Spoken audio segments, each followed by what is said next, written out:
updated laws so victims of cyberbullying, particularly our young people, no longer have to suffer as they have been? That's very good. Question number 9, Honourable Maryan Street.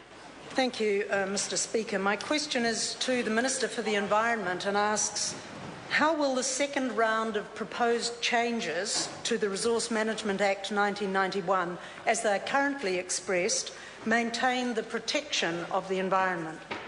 Honourable Amy Adams. Mr Speaker, the changes as proposed maintain protection of the environment in a number of ways, including ensuring the overall purpose of the RMA in Section 5 remains promoting the sustainable management of natural and physical resources, including safeguarding the life-supporting capacity of air, water, soil and ecosystems. The proposals also provide that environmental matters of national importance in Section 6 are all being maintained, and we have also retained the directive wording of preserve and protect, despite technical advice to remove these words.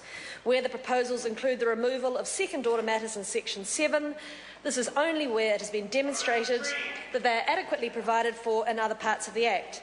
In addition, Mr Speaker, the changes proposed in the second phase of RMA go further than simply maintaining protections and include for the first time introducing national bottom lines for the quality of our waterways for the first time in New Zealand's history, thanks to this national-led government which prioritises action in this space, something that the Labour Greens government never did. Mr Speaker. Supplementary question, Honourable Maryan Street. What is the import of deleting the words, quote, the maintenance and enhancement of public access, unquote, to waterways from the current Part 2 of the Act, which, as the Minister knows, outlines the purposes and principles of the Act, and their replacement with the words, quote, the value of public access, unquote, to these waterways, and how does she see that as maintaining the protection of the environment? Honourable Amy Adams. Well, Mr Speaker, the proposals provide that the decision-makers must recognise and provide for the value of public access to and along the coastal marine area, wetlands, lakes and rivers. That is what we've put out for consultation. We are satisfied that that adequately and properly provides for those matters, and we're looking forward to receiving feedback on it. Mr Speaker. Supplementary question, the Honourable Maryan Street. Thank you, Mr Speaker. To the Minister, what is the import of the deletion from the current Part 2 of the Act of these words, the maintenance and enhancement of amenity values, intrinsic values of ecosystems, maintenance and enhancement of the quality of the environment, and the protection of the habitat of trout and salmon, and how does she see these deletions as maintaining the protection of the environment?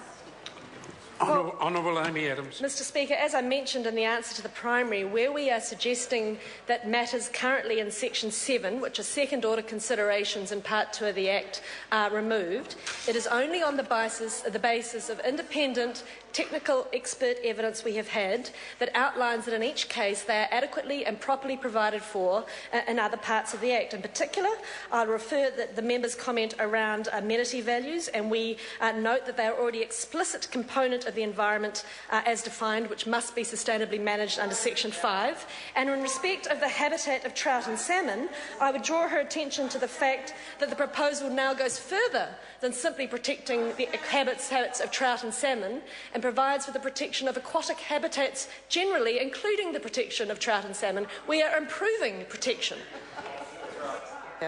Supplementary question, the Honourable Maryan Street.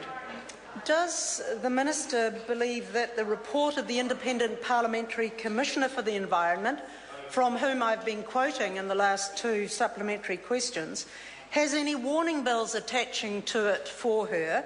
And if so, what changes does she intend to make to the proposals in order for them not to become simply a charter for big business to exploit the environment? Honourable Amy Adams. Mr Speaker, well, I have read the Parliamentary Commissioner for the Environment submissions on both the resource management and the water proposals, and I note that in some instances she concurs that the changes are much needed, in other areas she raises concern.